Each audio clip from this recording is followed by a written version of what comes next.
இந்நிகழ்ச்சி ஸ்ரீராமனின் அருளமுதமாக வழங்கப்படுகிறது.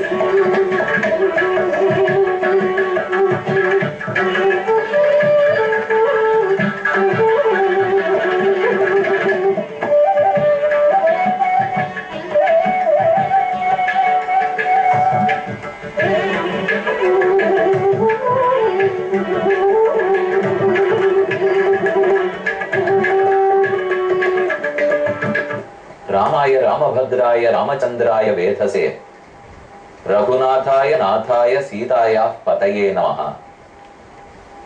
சீதாபதியான ராமனுக்கு வணக்கம். ராமனுடைய கருணையே தூண்டி விடுபவளான சீதைக்கு விசேஷமான வணக்கம். எங்கு சீதை கூட இருக்கிறாளோ ராமன் அருள் புரிகிறான்.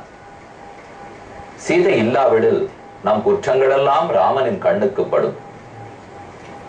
ஆகவே எப்போதும் சீதையை முன்னிட்டுக் கொண்டே ராமனை வணங்குவது மரபு. எந்த திருக்கோயிலுக்கு சென்றாலும் ராமனுக்கு ஒரு புறத்தில் இலக்குவனும் மற்றொரு புறத்தில் சீதையும் எழுந்து வெளியிருப்பார்கள். மேலும் நடு கோயிலில் பகவான் பிரதானமாகவும் ஓர் புறத்தில் ஆஞ்சநேயர் சன்னதியும் இருந்து பார்த்திருக்கிறோம். அல்லது நாம் எங்கு பிரதட்சணம் செய்து வலம் வருவோமோ அந்த இடத்தில் தனி ஆஞ்சநேயர் சன்னதி இருக்கும். ஆனால் தற்போது நாம் இருக்கும் சென்னை மயிலாப்பூர் லசுக்கு அருகே இருக்கும் வீர ஆஞ்சநேயர் சன்னதியில் கோபுரத்வாரத்துக்கு நேரே பிரதான சன்னிதானத்தில் ஆஞ்சநேய சுவாமி தான் எழுந்துள்ளி உள்ளார். அவருக்கு ஓர் புறத்தில் தான் ராமன் எழுந்துள்ளி இருக்கிறார். இந்த திருக்கோயில் பழங்காலத்தில் ராமன் இருப்பதற்கு முன்னால் ஆஞ்சநேயரும் வேணுகோபால கிருஷ்ணனும் தான் இந்த கோயிலில் இருந்துள்ளார்கள். பழைய படமே அதைத்தான் கூறுகிறது. இனி இன்று நாம் ராமனை தரிசித்துக் கொள்ளுவோம். ஆச்சரியமான மூலவர் கருடனோடே கூட ராமனும் அருகில் இலக்குவனும் ஓர்புறத்தில் சீதையும் உள்ளார்கள். இந்த கர்ப்ப கிரகத்தை வலம் வரும் போது சுற்றியும் தசாவதாரங்களை தரிசித்துக் கொள்கிறோம். மீனோடு ஆமை, கேழல், அரி, குரலாய், முன்னுமிராமனாய் தானாய் பின்னுமிராமனாய் தாமோதரனாய் கற்கியுமானான் என்று திருவங்கியாழ்வார் பாடலின்படியும் மத்ஸ்ய கூர்ம வராக நரசிம்ம வாமன பரசுராம ராம பலராம கிருஷ்ண கல்கி என்னும் வடமொழியில் கூறும்படிக்கு 10 அவதாரங்களையும் இங்கேயே தரிசித்துக் கொண்டோம். வராக பெருமான் தான் என்ன அற்புதமாக உள்ளார். தத்ரூபமாக நாம் கண்முன்னேயே நெஜவராக நிற்கிறார் என்று ஆச்சரியப்பட்டு உள்ளம் உருகி போய் தரிசிக்கிற அளவுக்கு வராக சுவாமி உள்ளார். இதோ ராமர் உற்சவரை தரிசித்துக் கொள்ளுகிறோம். ரொம்ப ஆச்சரியமான திருக்கோலம். அலங்காரத்தோடு எழுந்துள்ளி இருக்கிறார். அவர் கையில் பிடித்திருக்கும் பாணத்தின் கூர்மை, கையில் இருக்கும் அம்பின் கூர்மை, அந்த கூர்மையை பார்த்தாலே ஒருத்தனுக்கு ஞானமும் வைராக்கியமும் எவ்வளவு கூர்மையோடு இருக்க வேண்டும் அப்படிங்கிறத நாம் தெரிந்து கொள்ளுகிறோம். ஒரு கையில் வில், மற்றொரு கையில் அம்பு. இந்த அம்புங்கிறது எது? இதை பற்றி உபனிஷத்துக்கள் கூறும்போது நம்மையே பகவானை நோக்கி எய்ய வேண்டும். பிரணவம், நாம், பகவான். பிரணவம் என்பது ஓங்காரம். அதை வில்லாக கொண்டு ஆத்மாவையே அம்பாக கொண்டு பரமாத்மா என்னும் இலக்கை குறித்து எய்ய வேண்டும். அதை எப்போதும் உணர்த்தி கொண்டுதான் ராமன் கைகளில் அம்பையும் வில்லையும் பற்றி இருக்கிறார் போலும். இங்கிருக்கும் உற்சவமூர்த்திகளை தரிசித்தோம். கூடவே ஆஞ்சநேய சுவாமி உற்சவர் திருக்கோலத்தில் எழுந்தருளி உள்ளார். பிரதான சன்னதியில் எழுந்துள்ளிருக்கும் ஆஞ்சநேயர் தனியானவர். அவரை அடுத்து நாம் தரிசிப்போம். இப்ப ராமர் சன்னதியில் இருக்கும் ராமர் மூலவர் ராமர் உற்சவர், கூட இருக்கும் ஆஞ்சநேய சுவாமி, இவர்களை எல்லாம் சேவித்துக் கொண்டோம். இனி 27வது சர்க்கத்தின் அடுத்த பகுதிக்கு செல்வோம். ராமன் மலை குகையை தேர்ந்தெடுத்தான். லக்ஷ்மணா, இந்த குகையில் வாழ்வோம் என்று கூறினார். ஆனால் சீதையை பிரிந்த துக்கத்தில் ராமன் வாழ்கிறான் என்று லக்ஷ்மணன் உணர்ந்தான். அண்ணனுக்கு சமாதானம் கூற வேண்டும்ங்கிறதுக்காக உண்மை எடுத்து உரைக்கிறார். ஹிருதாங்கி பாரியாம் ஸ்மரத பிராணேப்யோபி கரீயசீம் உதயாப்யுதிரம் திருஷ்டுவா சசாங்கஞ்ச விசேஷதா. மனைவியை பிரிந்திருக்கிறார். பால் பிடிக்காது, எப்படியும் யாரும் கொடுப்பதாக இல்லை. படுக்கை ரசிக்காது, இப்ப ராமரிடத்தில் படுக்கையே இல்லை. நிலா கசக்கும், உண்மை. நேரே குகைக்கு மேல் இந்த காலமே மழைக்காலம். மழைக்காலத்து நிலா எப்படி குளுமை கொடுக்குமோ அப்படி இருந்தான். நிலா பிடிக்கும், நாயகனும் நாயகியும் கூடியிருந்தால். ஆனா பால் நிலவு கசக்கும். அதுவே நம் பேரிலே நெருப்பை வாரி உமிழும். நாயகன் பிரிந்திருந்தால் அந்த நிலதான் இப்ப ராமனுக்கு. இதை கண்ட லக்ஷ்மணன் பேசுறார். ஆவிவேஷ நதம் நித்ரா நிஷாசு சயனம் கதம் தத் சமுத்தேன சோகேன பாஷ்போபகத சேதனம். ராமன் இரவு பொழுது கவிழ்ந்தாலும் தூங்க மறுத்தான். சீதையின் நினைவுகள் அவனை வாட்டின. தூக்கம் வரவில்லை. தம் சோச்சமானம் காக்குஸ்தம் நித்தியம் சோகவராயணம் துல்லிய துக்கம் பிரவீத் பிராதா லக்ஷ்மண அனுநயம் வதா. அவன் மனத்துக்கு பிடித்ததாய், மனதை சமாதானப்படுத்தக்கூடியதாய் ஒரு சில வார்த்தைகளை இலக்குவன் பேசுகிறான். துல்லியமான சோகத்தில் தவிக்கிறான். ராமனுக்கு என்ன சோகமோ அந்த அளவுக்கு இலக்குவனுக்கும் உண்டு. ஆனால் தன் மனைவியை பிரிந்த சோகம் அல்ல. நாம் இந்த இடத்துல புரிஞ்சுக்க வேண்டியது, ராமனும் சீதையை பிரிந்திருக்கிறார், லக்ஷ்மணனும் ஊர்மழையை பிரிந்திருக்கிறார். இருவருக்கு மனைவியை பிரிந்த சோகம் அது இல்லை லக்ஷ்மணனுக்கு. ராமனுக்கு மனையாளை பிரிந்த சோகம். ஆனால் லக்ஷ்மணனுக்கோ ராமன் வருத்தப்படுகிறானேங்கிற வருத்தம். தனக்கென்று அவனுக்கு ஒரு வருத்தம் தெரியாது. ராம பக்தன், ராம கிங்கரனாக யார் இருந்தாலும் ராமன் சிரித்தால் அவன் சிரிக்கிறான், ராமன் எழுதால் அவன் எழுகிறான். ராமனுக்கு சீதையை தொலைத்தாள்னு சொன்னால் தானே தங்கிட்ட அனைத்தையும் தொலைத்ததை போல் உணர்கிறான். இது ராம பக்தனுக்கே இருக்கிற உணர்ச்சி பாவம். அதில் தான் லக்ஷ்மணன் பேசினார். அலம் வீர கதங்கத்வா நத்வம் சோச்சிது மர்கசி சோச்சதோ ஹ்யவசீனந்தி சர்வார்த்தா விதிதம் கிதே. உனக்கு தெரியாததை நான் சொல்ல வேண்டாம் ராமா, தெரிந்ததை ஞாபகப்படுத்துகிறேன். ஒருத்த இடத்துல நாம் அர்த்தம் கேட்க போறோம். ரெண்டு பயன் இருக்கலாம். அறியாததை அறிந்து கொள்ள அல்லது அறிந்ததை ஞாபகப்படுத்திக் கொள்ள. இப்ப அறியாததை அறிய வேண்டிய தேவை ராமனுக்கு இல்லை. அறிந்ததை இலக்குவன் நினைவூட்டுகிறான். அலம் வீரவியதாங்கத்வா பொறுமே, இந்த சோகத்தால் மிகவும் தளர்ந்திருக்கிறாய் ராமா, வேண்டாம்.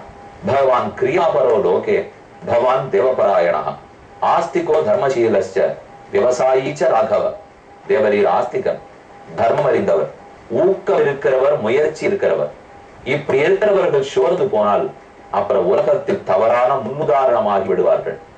அதோடு மட்டுமல்ல, உலகத்தில் அவர்களை கண்டு பலரும் தளர்ந்து போவார்கள். தப்பான முன்னுதாரணம். அப்புறம் உலகத்தில் தர்ம காரியங்கள் நடக்காது. பார்த்து எல்லாரும் சோர்ந்து போகலாம். நஹ்யவ நகி வியவசித சத்ரும் ராட்சசந்தம் விசேஷதா சார்த்தஸ்துவம் ரவணேஹந்தும் விக்ரமே ஜித்மகாரிணம். ஆமா, ஒருவேளை சத்ருவை ஜெயிக்க முடியாது இருந்தாலாவது நீ மனம் சோர்வடைவதில் பொருள் இருக்கிறது. ஆனால் இந்த சத்ருவை ஜெயிப்பது நமக்கு ஒரு பொருட்டு கிடையாது. எந்த பகைவன் வந்தாலும் ஜெயிக்கும் ஆற்றல் உன்னிடத்தில் உள்ளது. சமோன்மூலைய சோகந்தம் விவசாயம் ஸ்திரீகுர். ஆகவே உன் துக்கத்தை தூக்கி போடும். எப்ப நாம் துயரப்படலாம்? நம்மால் சக்தி இல்லைன்னு தெரிஞ்சாலோ, எதிரி மிகவும் பெரியவன்னு தெரிந்தாலோ, உதவுவதற்கு ஆள் இல்லைன்னு அறிந்தாலோ அப்பதானே துன்பப்பட வேண்டும். ராமன் சக்திக்கு குறைவில்லை. அந்த சக்தியோடு ஒப்பிட்டு பார்த்தால் ராவணன் அல்பத்திலும் தாழ்ந்தவன். சுக்ரீவன் முதலான வானர சைன்யமே பக்கபலமாக கிட்டியுள்ளது. ஆகவே இந்த இடத்தில் வருத்தப்படுவதற்கு தேவையே இல்லை. பிருத்திவீமபி காகுத்ஸ்த சசாகர வனாச்சலாம் பரிவர்த்தயிதும் சக்தா கிம் புனஸ்தம். ஹே ராவணம், இந்த உலகத்தையே தலைகீழ் புரட்டும் சக்தி உண்டே ராமா, உனக்கு ராவணன் எம்மாத்திரம்? சரத்காலம் பிரதீக்ஷஸ்வ பிராவிற்காலோயமாகதா. இது பிராவிற்காலம், அதாவது மழைக்காலம்.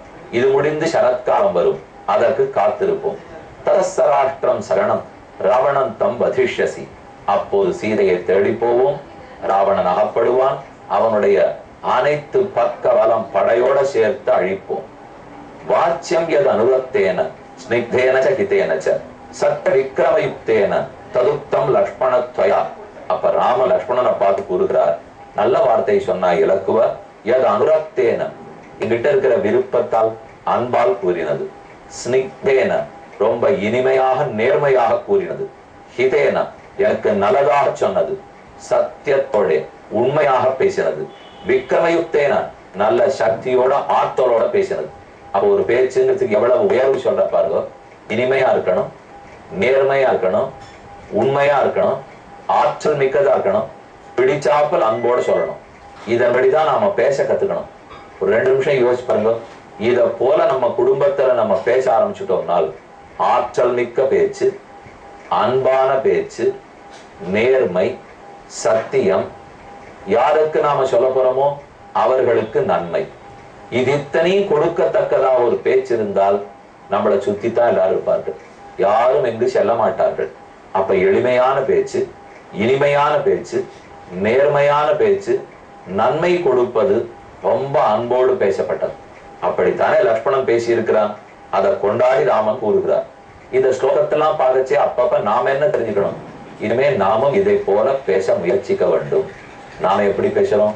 ரொம்ப கடுவா பேசுகிறோம். இனிமைக்கு நேர் எதிர் கொடுமை, நேர்மைக்கு நேர் எதிர் கௌட்டில்யம். குறுக்க குறுக்க மாத்தி மாத்தி பேசுவது.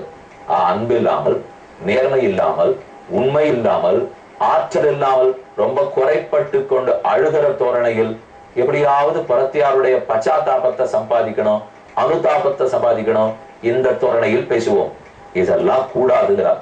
ஏஷசோக பரித்யக்தா சர்வ காரியாவசாதகா விக்ரமேஸ்வ பிரதிகதம் தேஜா புரோத்சாகயாம்யகம் உபகாரேண வீரஸ்து. அப்ப சொல்றார், இப்ப நாம் இங்க மறைஞ்சிருக்கோமேன்னு கவலைப்பட வேண்டாமா? அடுத்து சுக்ரீவன் நல்லது செய்ய வருவார். இந்த 2 மாசம் மழைக்காலம் ஓயட்டும், அடுத்தது சரத்காலம் வரும். அப்போது வெளியில் போய் தேட முடியும். உபகாரேண வீரஸ்து பிரதிகாரேண யுஜ்யதே அகிருதஜ்ஞா அப்பிரதிகிருதா ஹந்தி சத்வவதாம் மனஹ. ஒருத்தன் கிருதஜ்ஞதை தெரியாம இருக்கக்கூடாது, நன்றி கொன்றவனாக இருக்கக்கூடாது, நேர்மை மாறக்கூடாது, கொடுத்த வார்த்தையை மீறக்கூடாது. கண்டிப்பா சுக்ரீவனும் அதன்படி நடந்து கொள்வான்னு எதிர்பார்க்கிறேன்.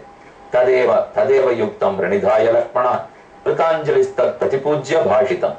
இப்படி ராமனுக்கு நல்வார்த்தை சொல்லி கைகளை கூப்பிக்கொண்டே பேசினான் லக்ஷ்மணன். உவாச்ச ராம சுபிராம தரிசனம் பிரதர்சயன் தரிசனம் ஆத்மன சுபம் நியமிய கோபம் பரிபால்யதாம் சரத் க்ஷமஸ்வமாசான் சதுரோ மயாசக. சரி இலக்குவன், நீ சொல்வது வாஸ்தவன் தான். நானும் நீயுமாக 4 மாதங்களை இந்த மால்யவானின் காப்போம். சரத்காலத்தை எதிர்பார்த்திருப்போம். கோபத்தை நியமித்து தேவையில்லாமல் யார் பேரிலும் கோபப்படாமல் நம்மையே கட்டுப்படுத்திக் கொள்ளுவோம். வச அஜலேஸ்மின் மிருக ராஜசேவித்தே சம்பர்த்தயன் சத்ருவதே சமர்த்தா. நம்முடைய சத்ருவை முடிப்பதில் சுக்ரீவன் ஆற்றலுடையவன். அப்ப அவர் எப்போது நமக்கு நல்லது பண்ணுவார் என்கிற எதிர்பார்ப்போடே இந்த மலையிலேயே காத்திருப்போம் இலக்குவர் என்று ராமன் கூறினார். மால்யவானில் வாசம் தொடங்குகிறது. 4 மாசம் அங்கேயே வசித்தார்கள். மழை நின்னதா? சரத்காலம் வந்ததா? சுக்ரீவன் சொன்ன வாக்கை காப்பாற்ற வந்தானா? அதுதான் இல்லை.